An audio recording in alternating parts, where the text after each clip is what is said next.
নমস্কার, আপনাদের সকলকে স্বাগত।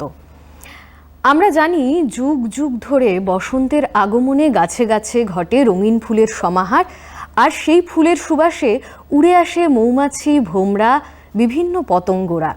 প্রকৃতি নিজস্ব নিয়মে এই প্রেম কাহিনীকে বেঁধে রেখেছে আদিম যুগ থেকে। কিন্তু ভাবুন তো, এমন হলো যে বসন্ত আসছে কিন্তু গাছে ফুল হচ্ছে না। মৌমাছি, ভ্রমর এরা খালি হাতে, শূন্য হাতে ফিরে যাচ্ছে তাদের বাসায়। সত্যি এমন ঘটনা ঘটছে জলবায়ুর পরিবর্তনের কারণে। তার নির্মম চাবুকে আজ কি বিপন্নতার সম্মুখীন হচ্ছি আমরাও, সেই বিষয় নিয়ে এই বিশেষ পর্বের আলোচনা।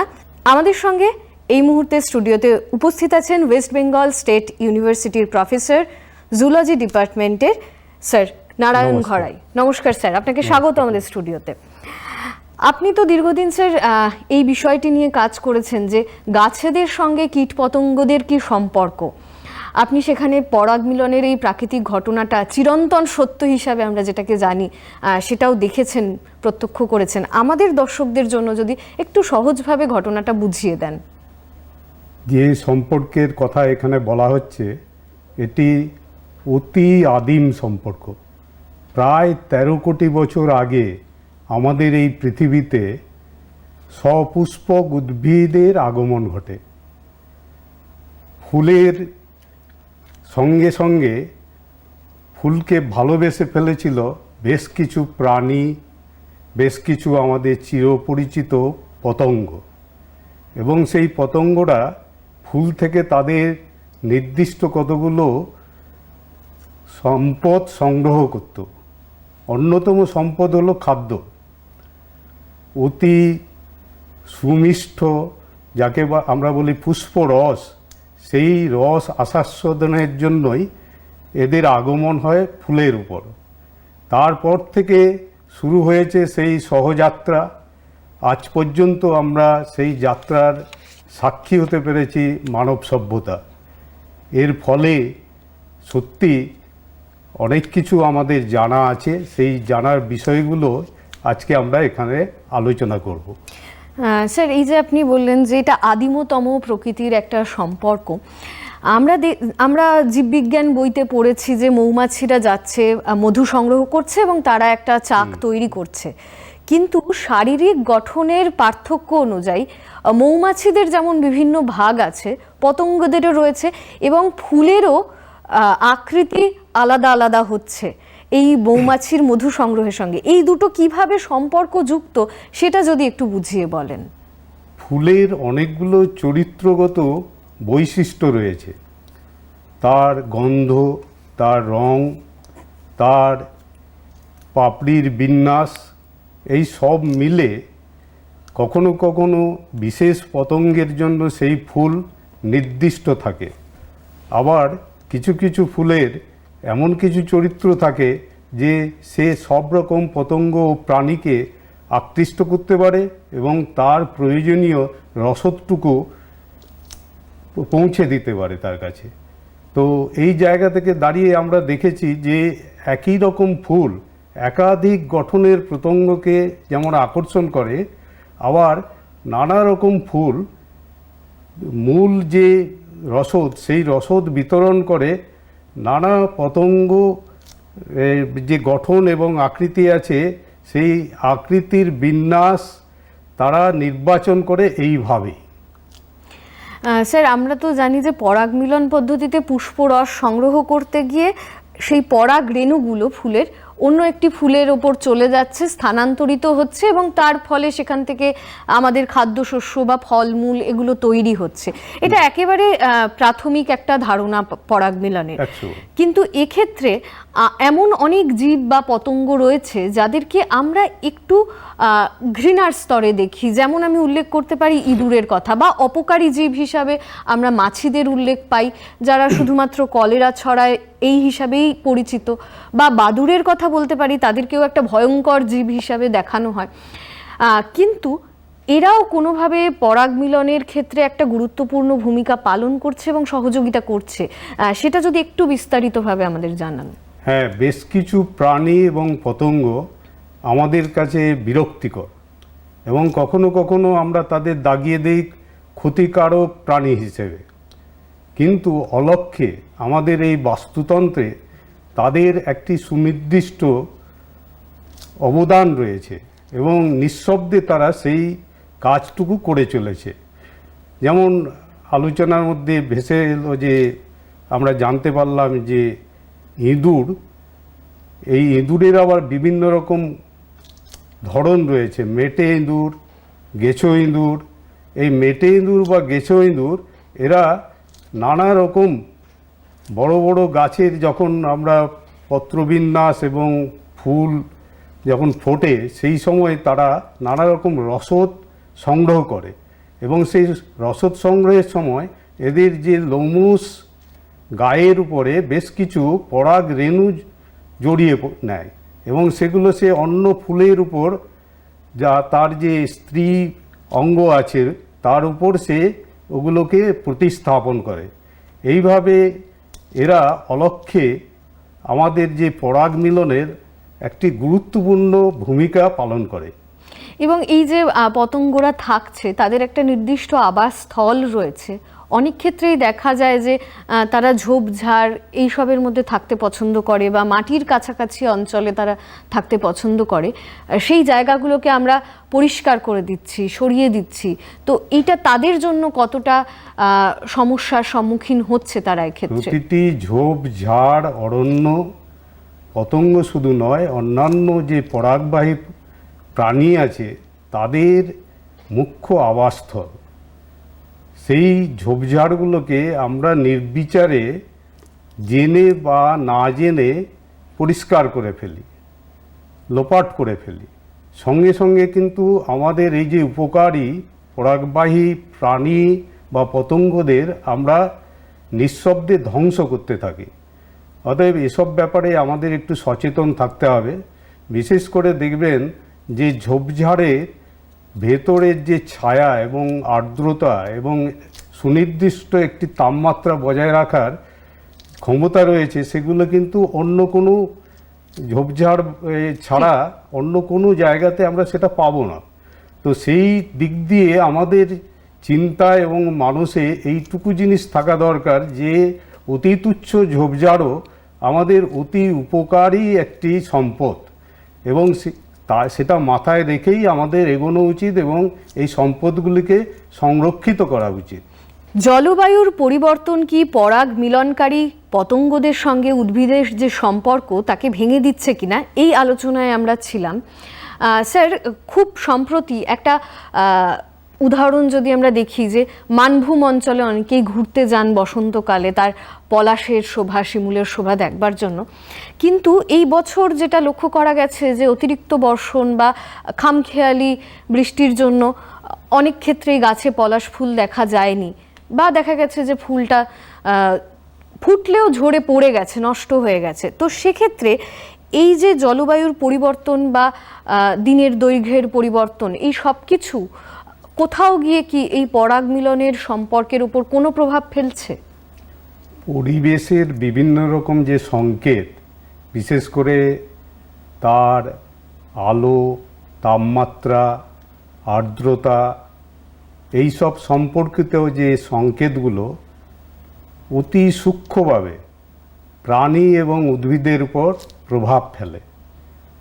সামান্যতম আমাদের যে প্রাত্যহিক আবহাওয়ামণ্ডলের যে ছন্দ, তার যদি পতন ঘটে তাহলে তার প্রভাব অবশ্যই উদ্ভিদকুলের উপর পড়বে, প্রকারান্তরে প্রাণীরাও ভুক্তভোগী হবে। পলাশে ফুল ঠিক সময় এলো না। কেন এলো না? না, অতিবর্ষণের কারণে যে ফ্লোরিজেন ফুল ফোটাবার সংকেত দেবে সে হয়তো ঠিক সময়ে সেই কাজটা করে উঠতে পারল না। এই রকম অসংখ্য ঘটনা অহরহ ঘটে চলেছে আমাদের এই ছন্দপতনের সময়ে। আবহাওয়ামণ্ডলে আমরা দেখছি কখনো প্রলম্বিত খরা, কখনো অতিবৃষ্টি, কখনো তাপপ্রবাহ, এসব মিলে কিন্তু এই দুর্ঘটনাগুলো ঘটাচ্ছে। এর ফলে যে সময়ে পতঙ্গকুল তার ফুল থেকে রসদগুলো পাওয়ার কথা, সে এসে দেখছে যে ফুল তখন ফুটছে না। আবার কখনো কখনো দেখা যাচ্ছে যে ফুল অনেক আগেই ফুটে গেছে, অথচ প্রকৃতির দেওয়া সংকেতে পতঙ্গকুল জেগে উঠতে পারছে না। একটি ছোট্ট উদাহরণ দিলে বোঝা যাবে। কালী পুজোর সময় আমরা শামা পোকার প্রাদুর্ভাব দেখি, কিন্তু বেশ কয়েক বছর ধরে সেই পোকার উপদ্রব থেকে আমরা রক্ষা পাচ্ছি। কিন্তু আবার দুশ্চিন্তার কারণ হয়ে দাঁড়াচ্ছে এই ঘটনাটি। কারণ একটি, যে শ্যামাপোকা ডিম থেকে তার পূর্ণাঙ্গ পতঙ্গ হতে যে আর্দ্রতার প্রয়োজন, সেই আর্দ্রতা প্রকৃতিতে থাকছে না। সেই কারণেই আমরা যে সময়ে ওদের দেখা মেলার কথা, আমরা তাদের দেখা পাচ্ছি না। এই রকম অসংখ্য ঘটনা আছে। সেই ঘটনাগুলোই আমাদের সবাইকে, বিশেষ করে যারা প্রকৃতি এবং আবহাওয়া নিয়ে চিন্তা করেন, চর্চা করেন, তাদেরকে ভাবিত করে তুলেছে। এবং যেহেতু জলবায়ুর পরিবর্তনের দিকটা তুলে আনলাম, অবশ্যই বিশ্ব উষ্ণায়নের প্রসঙ্গ এসে পড়ে এবং অতিবেগুনি রশ্মির কথাও আমাদের বলতে হয়। এই যে সময়ের একটা গড়মিল হয়ে যাচ্ছে এবং পতঙ্গদের মনে মনে যে ফুল পঞ্জিকা আমি বলতে পারি তৈরি হয়ে রয়েছে, কোথাও গিয়ে তার ব্যাঘাত ঘটছে, এটা কি পরোক্ষভাবে পতঙ্গদের শরীরের যে জীবন চক্র, সেই চক্রতেও প্রভাব ফেলছে? 100 বার। পতঙ্গের জীবনচক্রে এর প্রভাব নানা দিক দিয়ে লক্ষণীয়। প্রথম কথা, যে পরাগবাহী পতঙ্গকুল বা যারা ফুল থেকে তাদের জীবনের রসদ সংগ্রহ করে, পুষ্প রস সংগ্রহ করে, তারা এমনি এমনি পারে না। ফুলের রঙের মধ্যে বেশ কিছু সংকেত থাকে, যেই সংকেতগুলো মানুষ তার মানসচক্ষে কেন, তার চর্মচক্ষেও দেখতে পায় না, কিন্তু পতঙ্গকুল দেখতে পায়। তার কারণ তারা আল্ট্রাভায়োলেট রে, যেটাকে আমরা বলছি, অতি বেগুনি রশ্মির সংকেত থেকে তারা বিশেষ কিছু রঙকে চিহ্নিত করতে পারে। কিন্তু এই আবহাওয়া পরিবর্তনের যুগে দেখা যাচ্ছে যে ওই সংকেতগুলি বিবর্ণ হয়ে যাচ্ছে এবং পতঙ্গকুলের কাছে অধরা থেকে যাচ্ছে। সেই সমস্ত ঘটনাই আজকে আমাদের খুবই চিন্তিত করে তুলেছে। হয়তো একটা পতঙ্গ তার রসদ পাচ্ছে না ঠিকই, কিন্তু প্রকারান্তরে হারিয়ে যাচ্ছে বেশ কিছু দুর্মূল্য সম্পদ, যা আমাদের এই মানব সভ্যতার বেঁচে থাকার জন্য শুধু নয়, আমাদের ভবিষ্যৎ প্রজন্মের জন্য সেই সম্পদের প্রয়োজন ছিল। এছাড়াও দেখবেন যে হয়তো প্রত্যক্ষ কিছু প্রভাব আমরা আজকাল পাচ্ছি, বিশেষ করে পরাগবাহী পতঙ্গ ছাড়াও নানা রকম রোগের প্রাদুর্ভাব ঘটছে। কোভিড, আরও কিছু হয়তো মহামারী, নিপা ভাইরাস, সার্স, মার্স, সব কিছু যা কিছুই আমরা এখন দুর্যোগ বা বিপর্যয় হিসেবে আমাদের সম্মুখীন হচ্ছে, তার মূল কারণ কিন্তু এই আবহমণ্ডলের অপরিকল্পিত এবং অনিশ্চিত পরিবর্তনের সংকেত। এবং তার সঙ্গে সঙ্গে অপরিকল্পিত নগরায়নও আমরা দেখতে পাই। যে এমন দেখা যায়, বিশেষত আমরা যারা শহরাঞ্চলে থাকি, সেখানে প্রচুর ক্যাফেটেরিয়া হয়েছে বা বড় বড় রেস্টুরেন্ট হয়েছে, তারা তাদের ওই লোকেশনটিকে চিহ্নিত করার জন্য গাছের গায়ে স্পাইরাল লাইট বেঁধে দিচ্ছেন এবং রাতের যে অন্ধকার সময়টা, হয়তো গাছেদের বিশ্রাম নেওয়ার সময় বা পতঙ্গদের, প্রাণীদের বিশ্রাম নেওয়ার সময়, সেই সময়টায় ওই লাইটটা সমানে জ্বলছে সারা রাত ধরে। এটাও তাদের শরীরের ওপর নিশ্চয়ই একটা প্রভাব ফেলছে। অবশ্যই। খুব কাছাকাছি একটি উদাহরণ দিলে হয়তো বোঝা যাবে যে যারা ফুলের চাষ করেন, আমাদের আশপাশে পাঁশকুড়া কিংবা মেচেদার কাছাকাছি, তারা দেখবেন সারা রাত আলো জ্বালিয়ে রাখেন।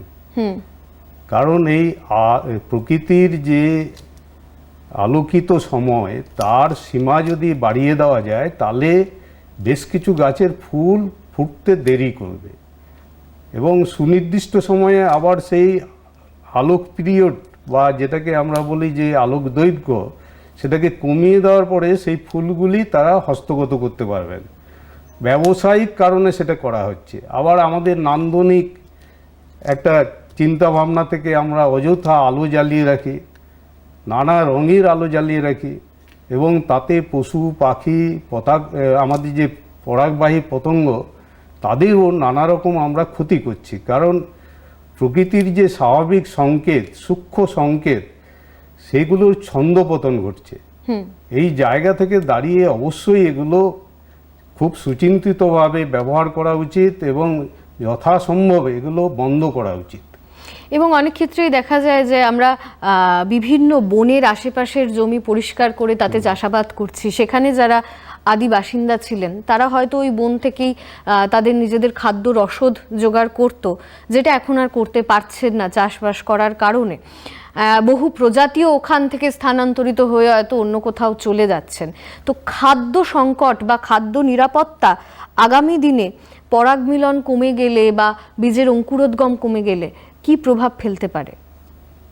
খাদ্য সংকট ইতিমধ্যেই শুরু হয়ে গেছে, এবং তার বড় কারণ হচ্ছে এই যেটা নিয়ে আলোচনা হচ্ছে ইকোলজিক্যাল রিফিউজি। এদের সংখ্যা বাড়ার সঙ্গে সঙ্গেই আমরা দেখছি যে সাবেকি প্রথায় যেভাবে সংরক্ষণ হচ্ছিল সেগুলো আর হচ্ছে না, সবই হচ্ছে বাণিজ্যিক কারণে। এই বাণিজ্যিক সংরক্ষণের ফলে আমাদের যে ইকোলজিক্যাল সার্ভিস বা ইকোসিস্টেম সার্ভিসেস, যেগুলোকে বলা হয় বাস্তুতান্ত্রিক পরিষেবা, সেগুলো কিন্তু ক্রমশ ক্ষয় হচ্ছে। এবং বাস্তুতান্ত্রিক পরিষেবার অন্যতম অংশ হচ্ছে এই পরাগবাহী পতঙ্গ এবং পরাগ মিলনের হার। আমরা খুব স্বাভাবিকভাবেই দেখতে পাচ্ছি যে বন জঙ্গল ঝোপ ঝাড় এগুলো বিনষ্ট হচ্ছে, এবং সেখানে নানা রকম কর্পোরেট সংস্থা তাদের যে বাণিজ্যিক ক্রিয়াকর্ম শুরু করেছে, তার ফলে অবশ্যই এই সব প্রাণীকুল ধ্বংস হচ্ছে। এবং হওয়ার ফল হিসেবে আমরা যেমন ইকোলজিক্যাল রিফিউজি সংখ্যা বাড়তে দেখছি, এবং আমাদের ভবিষ্যৎ প্রজন্মেরও সংকট ঘনিয়ে আসছে। এর সঙ্গে সঙ্গে তো আমি কৃষি জমিতে সারের ব্যবহার বা কীটনাশকের ব্যবহারও উল্লেখ করতে পারি। 100 বার সারের ব্যবহার, কীটনাশকের ব্যবহার, আগাছা বিনষ্টকারী যে কেমিক্যালস আমরা ব্যবহার করি, উডিসাইডস, এ সব মিলে কিন্তু এইসব উপকারী এবং ইকোলজিক্যাল সার্ভিস বলতে যা বোঝায় তার একেবারে আমরা সমূলে উৎপাট করে ফেলছি দিনের পর দিন। পরিবেশ বিজ্ঞানীরা এ নিয়ে চিন্তিত বা কোনো পরিবেশ বিজ্ঞানীরা অবশ্যই চিন্তিত, এবং তারা প্রায় বেশ কিছু উপদেশ, কিছু অনুরোধ উপরোধ সবসময় পলিসি মেকারদের কাছে রাখছেন। এবং যেমন এই ইদানিংকালে উড়িষ্যাতে একটি আলোচনা সভায় প্রতিষ্ঠিত হয়েছে, গৃহীত হয়েছে যে যত বড় বড় রাস্তা রয়েছে তার দুধারে এবং মাঝের যে জায়গা, সেগুলোকে পরাগবাহী পতঙ্গদের বারান্দা রাস্তা বা করিডোর হিসেবে যাতে আমরা পুনরুদ্ধার করতে পারি। এবং সবার জানা আছে যে এই দশক ঘোষিত হয়েছে রাষ্ট্রপুঞ্জের দ্বারা ইকোলজিক্যাল রেস্টোরেশনের জন্য, ইকোসিস্টেম রেস্টোরেশনের দশক হিসেবে ঘোষণা করা হয়েছে।